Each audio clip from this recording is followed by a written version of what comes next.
Hello, Vlad with a new story from my channel, Amazing Life Stories. Valentina looked tiredly at her watch. Her court hearing was scheduled to begin in 20 minutes. She had arrived an hour early.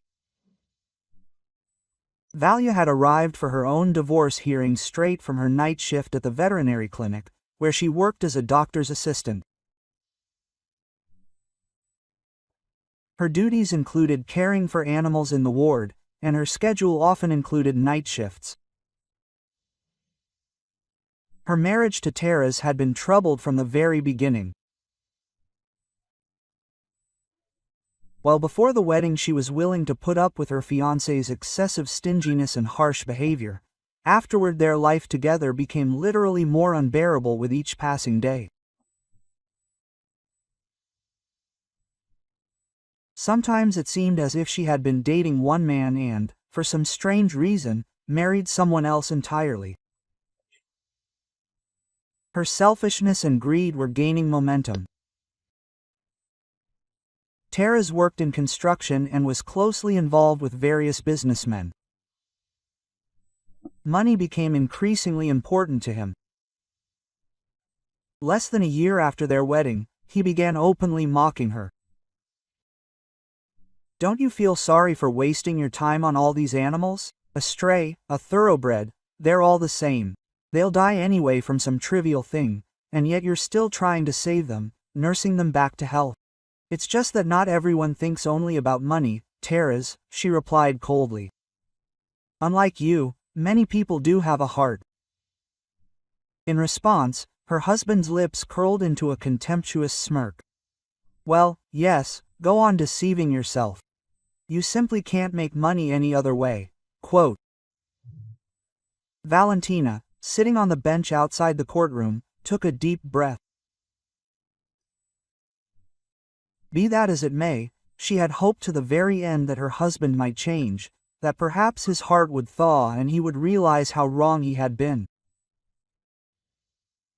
But time passed, and he didn't change. And after 3 years of a tormented life, Valia finally proposed a divorce. The impetus for this decision was a banal, yet all too familiar, situation. Valia returned home from work much earlier than usual and found her husband in the arms of another woman. The young mistress acted like she owned the house. She unabashedly made it clear that she was now the only one in the life of her betrayer, her husband. "Let's settle this peacefully, without any drama," Valentina suggested. "We'll divide the property and go our separate ways like civilized people. We don't have children, which means they'll quickly divorce us." However, Teres was quite determined when it came to their shared apartment. He wasn't going to give his wife a single kopeck, believing that she, supposedly, didn't contribute to the family budget at all. "Are you kidding me, or what?" Quote, her husband said contemptuously. "What could we possibly have in common? If you think I'll give you even 1 square meter, then I hasten to disappoint you. I'll take everything for all these 3 years that you've been poisoning my life with your correctness and compassion. I'm already sick of you. So get ready to soon sleep with your homeless people on the same mat." Quote. Valia at that moment experienced emotions such as if she had been stabbed in the back. The man for whom she had cooked for 3 years, for whom she tried to take care of, despite his neglect and even condescending attitude, this man had become worse than a terrible enemy to her. "Believe me, Valentina Vitalievna, I will do everything in my power to defend your right to a share in the apartment," the lawyer said. But there was a lack of confidence in his words. "Truthfully, you see, our chances aren't very good." He then began explaining to her something about the legal grounds on which Teres could lay sole claim to their shared apartment, but she didn't really understand anything.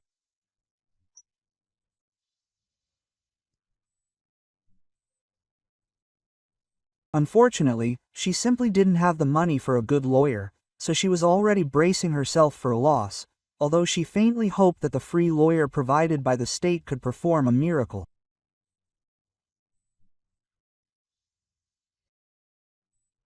Well, hope dies last, she thought to herself.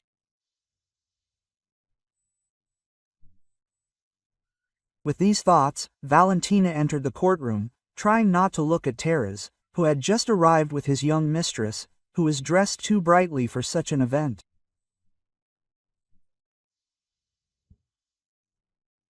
Nikolai Stepanovich Vereshchagin, an elderly judge with a tired expression on his face, sat at the high table.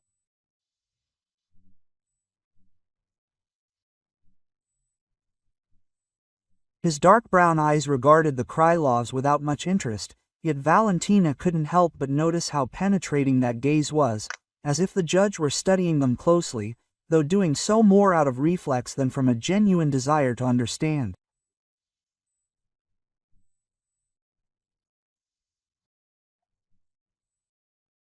Nikolai Stepanovich loudly slammed his gavel on the board and, opening the folder, began reading the main aspects of their case in his professional monotone. I wish this would all be over, Valia silently prayed to herself. No amount of nerves would last until the final decision. As she thought this, the young woman felt her fingers involuntarily tremble. She suddenly felt a deep suffocation, and it felt like liquid fire was slowly building in her lungs. She had experienced panic attacks more than once, which had become more frequent since the divorce had begun. But each time, they occurred at the most unexpected, inopportune moments. The latter greatly complicated her life, as an attack could happen anywhere. Even at work, where she had to be especially attentive. And now, listening to her pounding heart, Valia dreamed only of the judge finishing their divorce as soon as possible. At that moment, Nikolai Stepanovich came across information concerning Teres and his professional activities.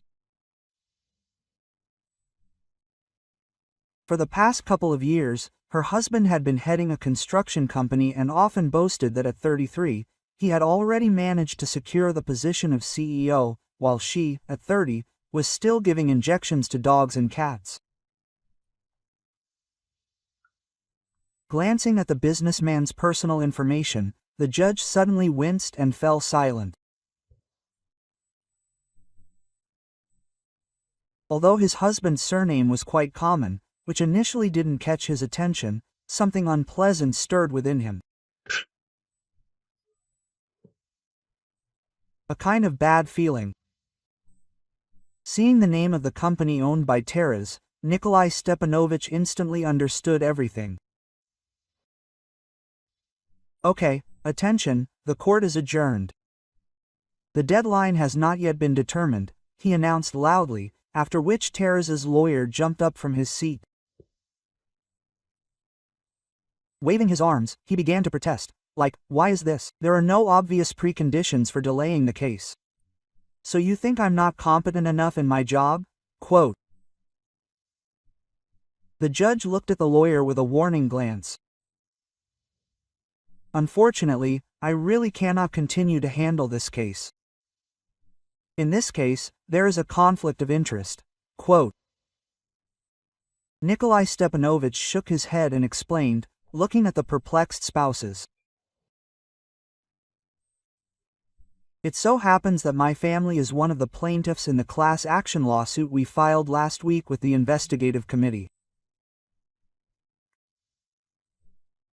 This lawsuit concerns the initiation of criminal proceedings against the company that you, Teres Anatolievich, manage. What? Quote. The man was genuinely astonished, then turned to his lawyer and shouted almost hysterically, "Why didn't you tell me anything about this?" What do you mean the investigative committee? Quote, why am I paying you so much money?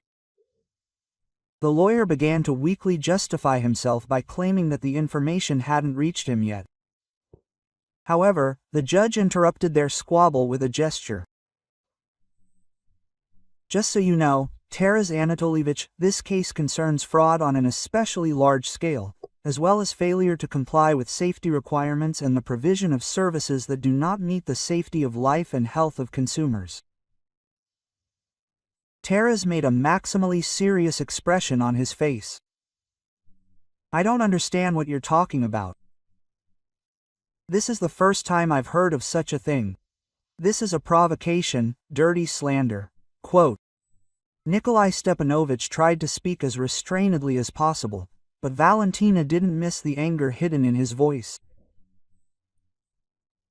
Well, if you don't understand what I'm talking about, remember the municipal school where your company carried out major repairs last year. By the way, my grandson also studies there, and he also became a victim of your greed and completely disregard for work. Perhaps this will refresh your memory. Quote. The judge looked meaningfully at Taras, and he turned pale and stopped short. Valia looked at her ex-husband in surprise, wondering what could have happened if even the judge was going to go against him.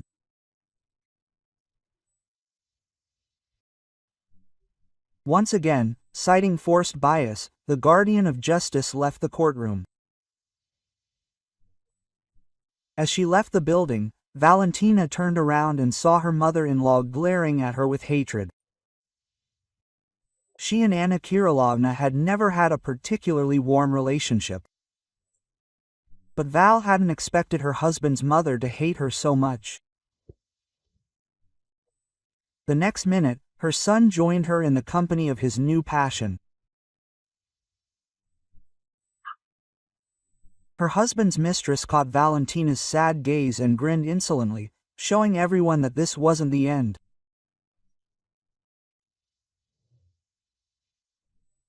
Valia walked slowly along the road that ran through a small park. It turned out that now she had a little reprieve, and she could think for a while and decide how to live on. Now that there was no one else to rely on. Lost in her thoughts, she didn't notice how a pretty girl caught up with her. A young woman. Gently touching her sleeve, the stranger said, Excuse me, but you're Valentina Krylova, right? Taras's wife, director of the construction company Reliable House. Quote, well, technically, ex-wife, Valentina corrected her. What happened? Who are you? I'm Yulia Prokhorova, daughter of Nikolai Stepanovich Vereshchagin, a judge. He was supposed to hear your case today. Quote. When Valia nodded, the young woman continued, You see, Dad's right. This whole thing took a really long time for him. All the materials used in the work turned out to be of terrible quality. What's more, they're toxic, and it caused severe allergies in the children. And there are students who suffer from asthma and other respiratory illnesses. My son is one of them. Quote. Yulia said that the start of the school year was on the verge of disruption. And all because many of the kids felt ill after only a couple of hours in class. You can't imagine what we went through when Vanya was taken away in an ambulance right in the middle of class. He couldn't breathe. Valentina listened to her with wide eyes. Of course, she knew Taras would do anything for money, but to put children's lives in danger was beyond the pale. And now the entire renovation has to be completely redone, Yulia said, almost in tears. The school is closed, and the children risk spending several more months in distance learning. But the contractor, your husband's company, refuses to redo everything. We, the kids, did all the work, got the money, and we're not going to do any more renovations. After listening attentively, Valentina expressed sincere sympathy. Yes, it's very sad that your son has found himself in this situation. I wish him a speedy recovery, but how can I help? My husband and I haven't been close lately, and I had no idea what his company really did. A sincere pleading shone in Yulia's eyes. You can help, just please don't refuse. I want to give this case a wide publicity. I need everyone to know how important money is to a reliable home, not the quality of the work. And how do you plan to do that? Quote. Valentina asked with interest. I know a journalist, a very good one. All I need is to give him an interview where you honestly tell him what a greedy and cunning man your husband is. Please help, quote. Valia agreed. After all, Tara's really deserves it. Okay, she nodded. Just tell me when to expect your journalist. Yulia sincerely thanked Valia, almost crying from her agreement to help.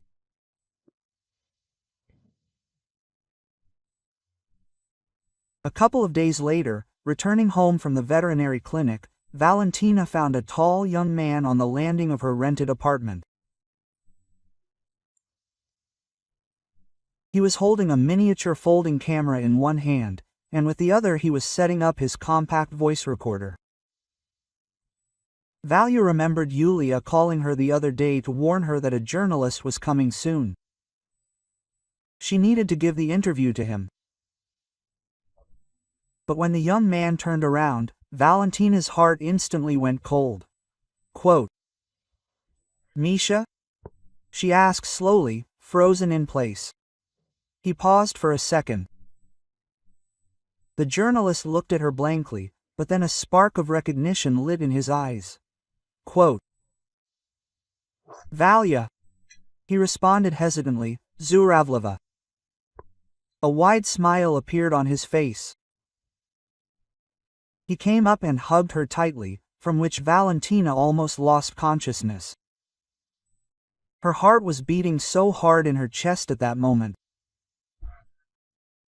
Misha, slightly hugging him back, answered, Listen, really, almost 17 years have passed, and you haven't changed a bit. They went into the apartment, and Valia went to the kitchen to make tea. She and Mikhail had once been in love with each other.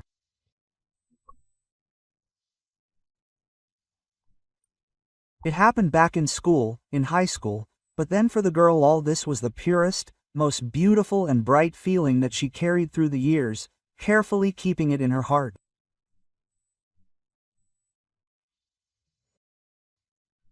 Unfortunately, they had to break up shortly before his senior year. The guy's parents got a good job in Moscow and moved with their son, deciding that he could finish his last year of study right in the capital, after which he would immediately begin preparing for university.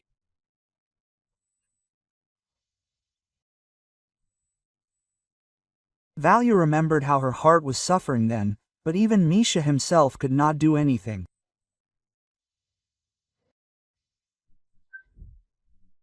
You know, I remembered you all this time, Mikhail said a little later with a slight smile, when the hostess put hot tea on the table in front of him. I often thought about our walks in the park in the rain, and in general. Yes, it was so long ago. Trying not to look him in the eyes, answered Valentina. A lot of water has flowed under the bridge. I managed to be married, and you, as I see, just as you dreamed, became a famous journalist. Well, not so famous, he answered embarrassedly. And at that moment Valia noticed the wedding ring on his ring finger, glinting in the lamplight. A few minutes before, she had managed to dream in her soul that life had brought them together for a reason. Perhaps, Robka was hoping silently Valentina. They could renew the relationship that had once been interrupted, but when he saw the ring, he felt as if someone had poured cold water on her. So, of course, he married. It couldn't be any other way, flashed through her mind. He lived in Moscow for several years. Naturally, the role of mistress was completely unacceptable for her. So Valentina hastened to change the topic from their shared memories to the interview itself. Although Mikhail was surprised by such an abrupt change of tone, he didn't ask any questions and got down to work. Valia told him everything she knew about her husband's professional activities. Mikhail listened attentively, made some notes, and then, at the end of the story, put the microphone down. "How happy are you with him?" "Well, I mean, you loved Taras," he asked unexpectedly, frankly. Valia was embarrassed. Confused, she looked up at him, her gaze betraying uncertainty and caution. She didn't know whether to trust him. He was a journalist, after all. What if this was the emotional inference he needed for a scandalous article? "How can I say this?" she began hesitantly, fiddling with the hem of her sweater. "At first, it seemed like yes, and I really wanted us to there was a real family. I hoped that he would become the husband I always dreamed of. But everything turned out completely differently." Mikhail continued to study her with his bright green eyes. "He was never worthy of you, not a single hair of yours." And this simple phrase seemed to break the ice between them, to destroy the wall of mistrust. "I won't mention anything about you in the article," Mikhail assured her. "I just wanted to know how you really feel. You are not indifferent to me, even after so many years." In response, she only shook her head, trying to hide the tears glistening on her eyelashes. "Mish, why are you telling me all this? I'm not a fool. I see that you have a ring on your finger. Or what? Do you want me to be your entertainment during a business trip?" Genuine bewilderment flashed in the journalist's eyes. "How could you think such a thing about me? I would never do that to you. And the ring is a memory of my late wife." Valia felt as if boiling water had doused her. She was so ashamed at that moment. "What are you, a sellout?" "Forgive me, Mish, it's so awkward. I sympathize with you." Valentina rushed around the kitchen, not knowing what to do with herself. She certainly didn't expect that the man who was in her heart had still experienced such grief. "Calm down, it happened 3 years ago." "I think I've gotten over my pain," he said calmly. Mikhail pulled a small color photo out of his wallet. It showed 3 wonderful kids. They all looked no older than 3. Quote, "Who are these?" Valia asked in surprise. Then it dawned on her. Quote, "Are these your kids? Cool, huh?" Mikhail responded with a proud fatherly smile. "Liza gave me the most precious gift a wife could give. Mashenka, Petya, and Senka. My greatest happiness in life. I'm ready to do anything for them." Quote. Mikhail explained that all these years he'd been caring for his children. He worked 3 jobs in addition to journalism to provide for them. "You understand, even one child is a big expense, and now there are triplets. I work part-time as a copywriter and photographer. Sometimes I travel to private events.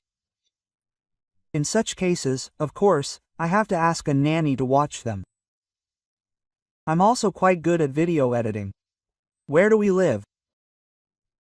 While talking about his part-time jobs, Misha remained optimistic.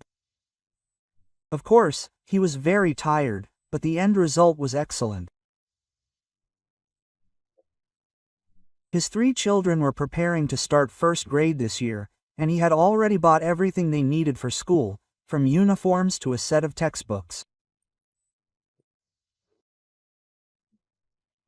"No problem, we'll manage," the former lover concluded. "Kati, we moved back here a couple of months ago. Moscow has become incredibly expensive. And honestly, there's nothing good for the kids there, whereas it's much quieter here. I want them to spend their childhood without the crazy hustle and bustle of a huge metropolis." Valia looked at him and silently admired him. This single father was a true hero in her eyes. "You were always amazing." "I knew it," she said quietly. "Can you handle such a gang?" "I don't have children, but I think I can understand you." Quote, "Honestly, I can't imagine what I would do in your situation." Mikhail simply dismissed this. "Well, if someone really wants something, they'll always find a way to do it."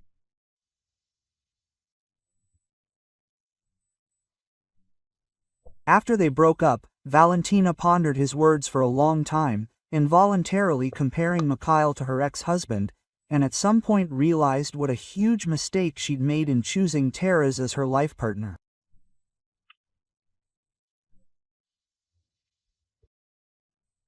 The next morning, on her way to work, Valia unexpectedly ran into her husband and his new girlfriend. Taras was surprisingly calm and tried his best to pretend he was genuinely sorry for the show he'd put on for her back then, after the unsuccessful court hearing. "I agree, Lara and I got a bit carried away," he began. "But the situation has changed now. Okay. I'll give you your share of the apartment if you keep your mouth shut. I don't need any unnecessary publicity, so we'll get divorced quietly and peacefully. But let's do it quickly, like within this week." Quote. Taras looked expectantly at Valentine, while his mistress practically devoured her with her eyes. I wonder if you've spoken?" Quote. Valia shook her head. "But it's a bit late. I've already been told everything about you." Quote. "How could you do that to poor children? Bought disgusting materials on the cheap?" Her husband's expression changed dramatically.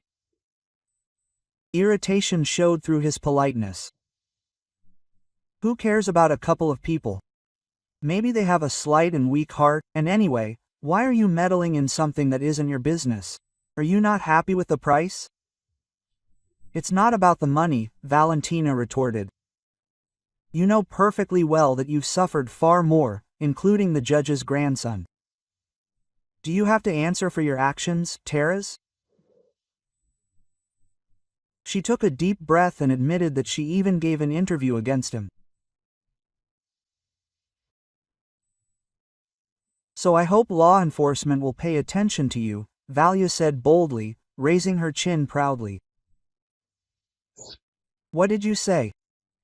Taras's face turned purple with rage. "Are you out of your mind, you idiot?" Taras jerked forward, about to swing at his wife. However, his mistress managed to stop him from such a rash step. "She's not worth it, my dear, don't," Larissa said in an unctuous voice. "You're not going to let this just go, are you? We'll find a way to get revenge." Quote. Trying to shake off what he'd just heard, the man hissed angrily, "Well, consider your chance gone. Now I won't just destroy you, you'll come crawling back to me and beg for mercy." Quote. Having said that, the couple departed. But Larissa continued to glance back at Valentina for a long time, glaring at him. As for Tuvali, although she was upset by everything that had happened, she still felt she'd done the right thing. Essentially, her husband had just offered to buy her silence. Arriving at work that same day, she noticed a boy of about 10 in the hallway, a large, shaggy dog lying at his feet, its muzzle and flank covered in blood. Scorching tears streamed down the boy's face, and he kept pressing his head against the dog's head, whispering softly in its ear. This sight touched Valentina. She approached the boy. "What's wrong with your friend, little one?" she asked carefully, sitting down next to him and placing her hand on the dog's ribs. He twitched briefly and whined pitifully, but continued to lie on the cool floor of the clinic, barely moving. "He was hit by a car," the boy explained sobbingly.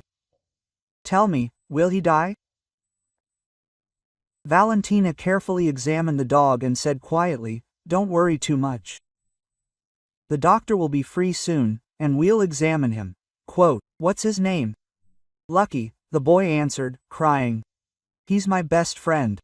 I so want him to stay with me." Quote. Valentina gently stroked the child's head, slightly ruffling his blonde hair. "I promise, we'll do everything to save your Lucky." And she looked at the boy, as if asking his name. "My name is Yura, and if anything happens, I'll bring the money from home later. I just don't have anything with me."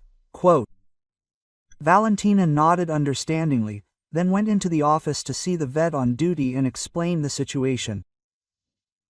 "I'll pay for the surgery myself." The doctor shrugged, as if to say, "It's up to you." And sometime later, Lucky underwent surgery.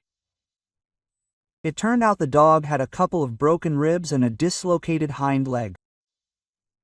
But overall, it wasn't as bad as Yura had feared. "Will he live?" the boy exclaimed happily when Valia emerged from the operating room.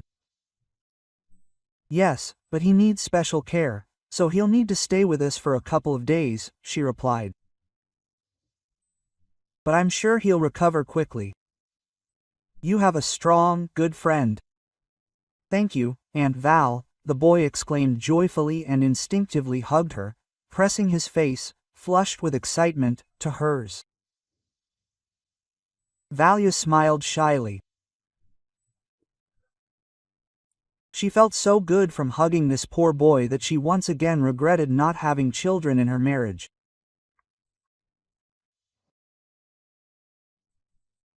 After talking with Yura, she learned, to her surprise, that the boy went to the same school as the judge's grandson. So, he was one of those who had personally experienced the effects of toxic materials. Yes, it was that bad. Grandma was worried, the child said indignantly. "I was scared myself then, I thought something would happen to her. She has a weak heart, she gets sick often." "Only Grandma's raising you," Valia clarified. And when the boy nodded, she asked cautiously, "Where are your parents?" Yura answered simply, without the slightest embarrassment, "They died a long time ago. I was still very little. Grandma never talks much. I think they died in a fire, or at some friend's party." Yura lowered his eyes and sadly confessed. "It's hard for us now. Grandma spends a lot of money on medicine, and her pension is small.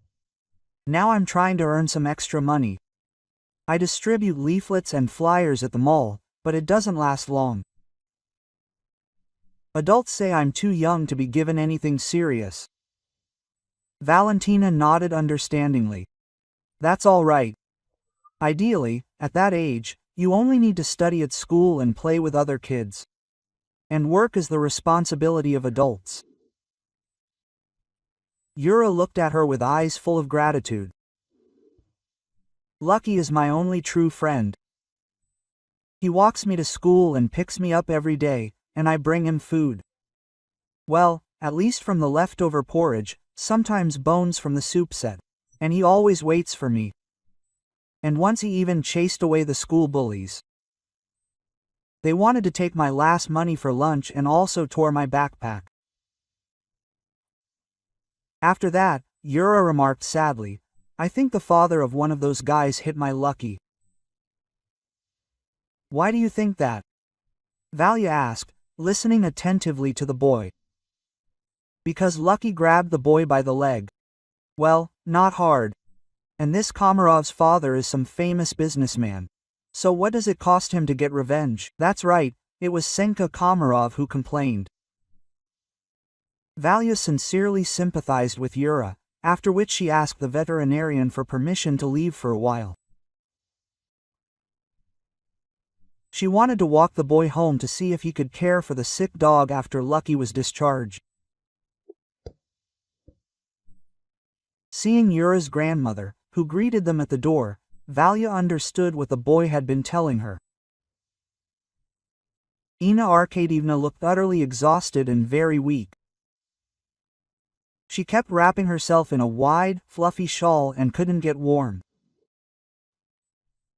Thank you for saving his friend, the elderly woman said to him a little later, as they sat down in their small living room over a cup of coffee. Yura was telling her that a nice little dog had come to him. You understand, we can't afford to keep one like that at home. At least he plays with her outside. He said she sleeps in a kennel next to the janitor's old lady. Well, you'll have to take Lucky home, at least for the first time, Valentina said. He'll need care after he's discharged. We can't leave him like this on the street. My God, the grandmother threw up her hands. How do you even imagine that? I won't be able to take care of him. I'm raising Yurachka all by myself. And sometimes I feel like I can't cope. Age and a weak heart don't add to my strength. What are you saying? And then there's the dog. Ina Arkadievna shook her head in confusion, to which Valentina, after thinking for a minute, said, Don't worry, I'll help Yura, she suggested. I work as a veterinarian's assistant, so I can help the dog recover, and maybe even help you with some chores. Yura's grandmother initially declined, saying it was awkward and she didn't want to distract a stranger from work and family. Valia replied that she was free now and could spend her time as she saw fit.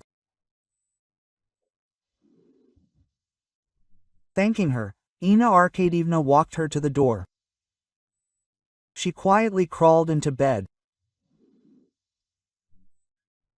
Returning home from work that day, Valia found a most unpleasant surprise in her rented apartment.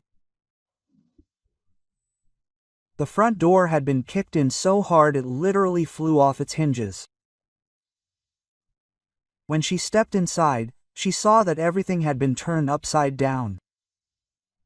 Things were strewn everywhere, appliances were broken, and some of the wallpaper looked like it had been deliberately ripped off the walls. What is this? Valentina asked herself in despair. Who could have done this? She didn't understand why anyone would have trashed her apartment. She had no valuables, not even jewelry. Only simple gold earrings, a cross, and a wedding ring. And all of this, except for the ring, which she took off immediately after her husband's infidelity, Valia wore on herself, almost constantly. At that moment, the indignant voice of the landlady suddenly sounded behind her. What are you doing here? Why such a mess in my apartment? Valia turned around and saw Clara Alexandrovna in front of her. The woman looked at what was happening with wide eyes. Quote, I don't know myself, Zalechka tried to justify herself. I came, and everything is already like this. It wasn't me, I swear. What do I care about your vows? The landlady waved it off. Who is going to pay me for all this? Look what they did to both of them. And the TV? Where am I going to get a new one now? Do you even know what the prices are in the stores these days? Clara Alexandrovna wasn't about to listen to apologies or justifications. Instead, she groaned with indignation and presented a bill so huge that Valia turned pale upon seeing it. Quote, "Forgive me, but I don't have that kind of money. Maybe if you give me a little time, I'll gradually reimburse you for it." "You're being completely insolent," the woman smirked unkindly. "Do I really have a lot of time to wait for you? How am I supposed to live? Incidentally, the income from this apartment helps me a lot." Quote, "You can't live on just your pension. So either you pay everything I wrote down, or I'll call the police. Let them deal with you." Valia, unable to contain her hurt and indignation, burst into tears. By then, she'd already realized the landlady hadn't arrived at that precise moment by chance. Most likely, Teres had orchestrated it. He was probably taking revenge for the interview and wanted to force her to sign all the necessary documents. After hearing so many unflattering things about herself, Valia ended up on the street. "I'll tell everyone you can't rent out your apartment," Clara Alexandrovna said, shaking her fist after her. Not only had she refused to pay for the repairs, but she'd also thrown a fit. The quarrelsome woman, naturally, kept quiet about the fact that Valentina had recently left her a substantial deposit for 2 months in advance. Left penniless, Valentina slowly wandered down the street, desperately trying to find a way out of her current situation. She needed to find a place to live quickly, but the problem was that her advance from work was still a long way off, and she'd spent what money she had left on Lucky's surgery. Maybe she should ask to spend the night at Konarkavna's, she thought to herself, and immediately blushed with shame. She didn't want to disturb her sick grandmother and her grandson. However, they lived in a fairly large and spacious 3-room apartment, and she had nowhere else to go. "My God, Valia, of course, come in and make yourself comfortable." Seeing her in the doorway late in the evening, an elderly woman exclaimed, "It's very cold at night. Why are you spending the night at the train station?" Quote, "Of course, just stay as long as you want," the woman reassured her, and fussily began packing something for dinner. Valentina thanked them sheepishly and said she wasn't going to overstay her welcome. "For what, Ina Arkadievna?" She smiled warmly. "What are you talking about? I'd be delighted if you could help with Yurachka. And I remember someone with a dog promised to help. Lucky's being discharged in a few days, right?" Quote. So Valentina stayed with them and was incredibly grateful for their shelter. Valia really did start helping around the house and happily took care of Yura. She helped him with his homework and read to him before bed. In short, she did everything that her grandmother no longer had the energy for. In a way, Valentina became the mother Yura had never really had. And seeing the warmth they shared, her grandmother breathed a sigh of relief for the first time. It seemed she'd found someone she could trust with her grandson. When Lucky arrived in the apartment, the elderly woman understood for the first time what it meant to be loved by a pet. He was a very kind and friendly dog, who, nevertheless, behaved quite decently and wasn't a troublemaker. Valentina and Yura nursed the dog together, bathed him, fed him thoroughly, after which Lucky fell asleep peacefully in the hallway on an old blanket.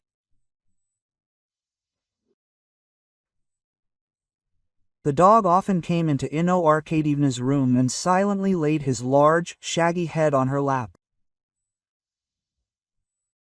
She, petting him, quietly shed tears of affection. She had never been so close to animals before, and she really enjoyed it. A few days later, Ina Arkadievna was called to a school meeting. Due to a failed renovation, the issue of homeschooling had to be resolved. "Valchik, my dear," she said. "Maybe you'd go? I've been feeling a bit under the weather lately. Is there some kind of magnetic storm going on? I can't even get out of bed." Quote. Valia agreed. She was even more interested in seeing the school, which had become the subject of such a high-profile investigation, with her own eyes. Upon arriving, Valentina was genuinely shocked by the shoddy workmanship of the renovations. Even her inexperienced eye could see it. There were numerous defects, but what's worse, there was indeed a distinct unpleasant odor wafting everywhere.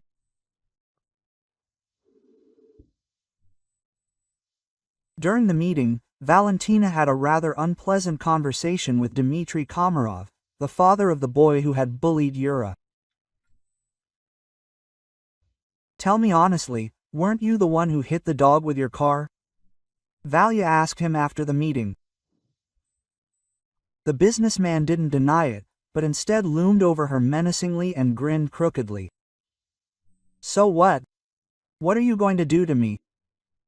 Or have you decided to sign up for the champions of justice who are out to get everyone?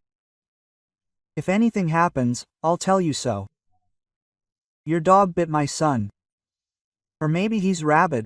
How should I know? So I'm saving others from this." Valentina was barely able to restrain herself from telling him everything she was thinking. But instead, she managed to sneakily turn on the recorder on her phone, so that every word was now being recorded. "Lucky, a normal dog," she stated crisply, "perfectly healthy, who tried to protect her little owner from the attacks of your hooligan son, and he's alive. And you had no right to get rid of the dog. That's animal cruelty." Before Valley could finish, the rich man laughed loudly and maliciously in her face. "Are you going to charge me with a criminal offense, you chicken? Do you even know who I am? I own the largest agricultural holding in the city, and soon I'll also be a member of parliament. Yes, if it were up to me, I would have put all you poor bastards and your lousy dogs to sleep long ago." Quote. Reveling in his power and impunity, the rich man continued to humiliate Valentina, along the way revealing so many interesting things about the city's residents and his attitude toward them that Valen soon had powerful incriminating evidence in his hands. "Wow! This is material," Mikhail whistled admiringly when she later brought him the recording. "Listen, you should be a journalist yourself," he praised. "How professionally can you provoke a rich man into emotion?" "Oh, well, there are plenty of excellent journalists there without me," Valentina dismissed his words.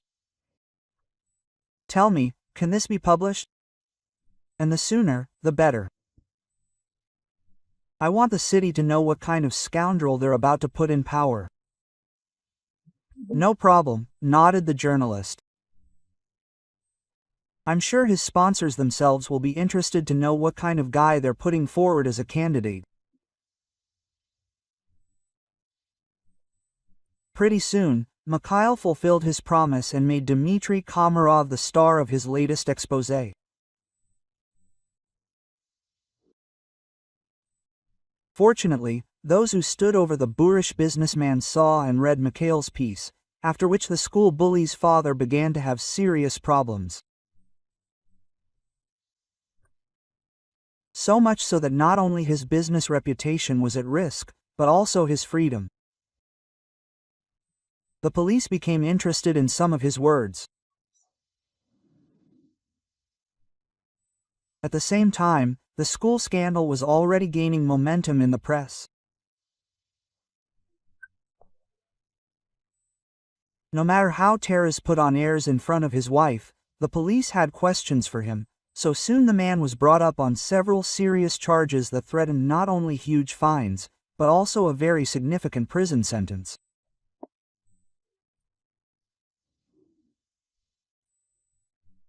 Realizing that his career and business the end will come if he does nothing, Teres decided to go to the bank.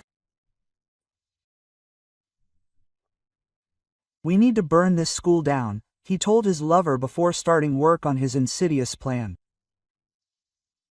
"There will be no school, no one will be able to prove anything." "And how are you going to do that?"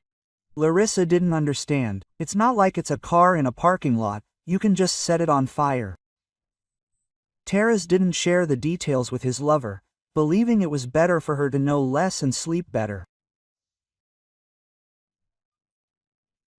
Deciding that he could handle everything perfectly well himself, Teres decided to set the school on fire late at night, when there would be no one there except the elderly woman guard. "You've lived your life, Granny. So, forgive me," Teres whispered quietly, dragging a heavy canister of fuel on his back. He definitely didn't intend to go to jail, and therefore, deciding that the death of some granny would not be a great tragedy, he set off to carry out his plan. Quietly circling the school on all four sides, the businessman doused the corners of the building with gasoline and began frantically rummaging through his pockets for a lighter. Lucky was strolling nearby at the time. By then, the dog had recovered considerably, and only a slight limp in his hind leg indicated his previous injury. That day, Lucky had asked to play outside with an old acquaintance, the janitor, and had become so engrossed in their conversation that he didn't notice the darkness in the yard. Teos initially planned to spend the night in the janitor's booth, as in the old days, but then some unknown instinct drew him toward the school. Noticing a strange man dressed all in black standing nearby, Lucky decided to follow him. And when his nose caught the scent of foul fuel in the air, Lucky realized what was happening. A loud bark startled Teres. The lighter fell from his hands into the thick grass. Cursing, he crouched down and began searching for her. The next minute, he heard a terrifying growl overhead. good dog," the businessman muttered, slowly rising to his feet. "What are you doing here so late? Hungry, huh?" Quote. Taros had hated dogs since childhood, terrified of them. The mere thought of their teeth sinking into his leg or somewhere else sent his heart racing.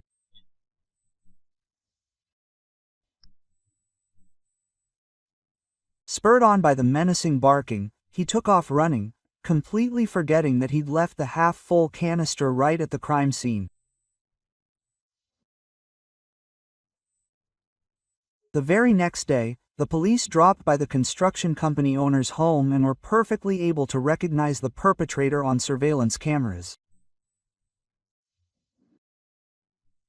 "Well, Taras Anatolievich," the investigator said with satisfaction. "If anyone had any doubts about your innocence before, they've completely vanished now. Your travel ban is being replaced by pre-trial detention. Sit and think it over in your cell until the trial." Valentina's husband was found guilty on all counts. Vali, upon learning of what had happened, was genuinely happy that her greedy husband had finally gotten what he deserved.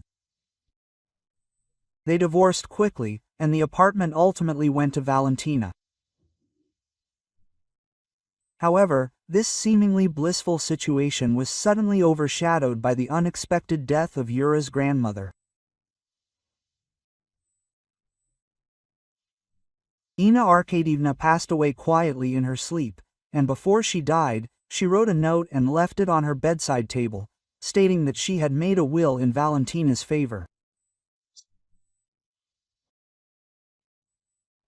"Please raise my grandson to be a worthy man," she begged in the message. "I saw how attached you were to him, and I'm sure you'll be the best mother to him. And so that you have a place to live, I leave this apartment to you and Yura." Quote, "Oh, Ina Arkadievna, why did you leave us?" Valentina lamented, tears dripping onto the piece of paper in her hands. Over the past time, albeit such a short one, the elderly woman had become like family to her, so Valia experienced her passing as if she were her grandmother. Valia kept her promise and became Yura's guardian. The boy truly was like a son to her. Ina Arkadievna was given her final farewell with all due respect. As it turned out, she had quite a few friends and acquaintances in the city. 6 months later, Valia married Mikhail. After her divorce from Taras, she realized that she couldn't miss her chance again, so she allowed her old love to start courting her. Quite soon, the young people realized that they could no longer live without each other and that their separation in their youth had been a huge mistake. As a result, they began to live as a large, happy family. Valentina adopted all 3 of her beloved's children and treated them as her own.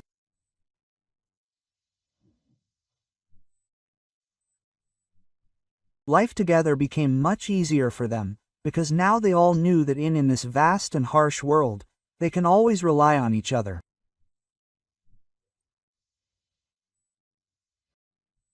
Valia also told Misha that they will soon have a girl.